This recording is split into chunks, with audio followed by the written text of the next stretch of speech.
অনেকে যারা আত্মহত্যা করে দুনিয়াকে বুঝাতে চায় আমি মরে গেলেই তুই বুঝতে পারবি, আমি মরে গেলেই জগৎ বুঝবে আমার দামটা কি। তারা ঠিকই মরে যায়, জগৎ একদিন তাদেরকে আর ভুলে যায়। কারণ দুনিয়া এত ব্যস্ত, কেউ কাউকে মনে রাখার বেশি টাইম পায় না। একটু জানাজার নামাজে খেয়াল করে দেখেন, অনেক কষ্ট করে মানুষ একটু জানাজায় যায়, নামাজটা পড়ে আর দেরি করে না। কবরস্থান পর্যন্ত যাওয়ার মানুষের সংখ্যা দেখবেন যে একদম কম, কবর দেওয়ার সময় মানুষের সংখ্যা দেখবেন যে আরো কমে গিয়েছে। মানুষের ব্যস্ততা এমন, আজকে যেরকম আপনার আমার অন্য কারোর জন্য টাইম নাই, একদিন ওদের হবে, আমাদের জন্য কারো টাইম থাকবে না। সেজন্য মনে রাখবেন, পৃথিবীর যতই আপন হোক, যতই কাছের হোক, যতই রক্তের হোক, যতই ভালোবাসার হোক, কেউ কারো আপন না, কেউ কারো আপন না। দিন শেষে বাস্তবতা মেনে নেওয়াটাই বুদ্ধিমানের কাজ। কথা বলেন ঠিক কিনা?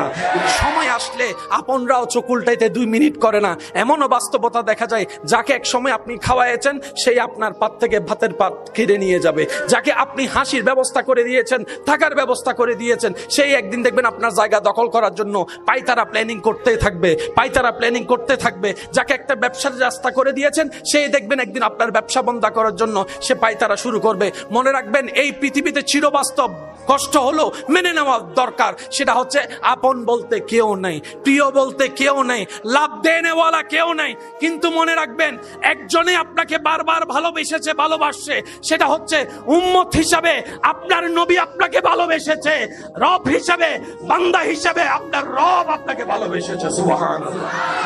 শরীরকে আঘাত দিলে কবিরা গুনাহ। রব বলে যে এগুলো আমি তোমাকে ব্যবহার করতে দিয়েছি, তুমি মালিক তো হও নাই, সুতরাং তোমাকে দেওয়া জানটা আমি রবের দান, সেটাকে আত্মহত্যা করার অধিকার কারো নেই। সবচেয়ে চমৎকার বিষয় কি জানেন? রব বলে, বান্দা 2টা ভিক্ষার হাত আমার দিকে তুলে দে, আমি আল্লাহ তোর চাওয়াও পূরণ করব, তোর হাতকে এমন ভাবে রহমত দিয়ে ভরপুর করব, সেই রহমতের হাতটা তুই মুখের মধ্যে মেখে নে, রহমত তোর চেহারায় লেগে যাবে, তোর মাথাকে আমি আল্লাহ কোথাও ঝুঁকাতে দিব না। যার দিল নবীর প্রেম নিয়ে রবের দরবারে ঝুঁকে যায়, ও তো রব তাকে সর্ব জায়গায় ইজ্জত দান করেন। সুবহানাল্লাহ।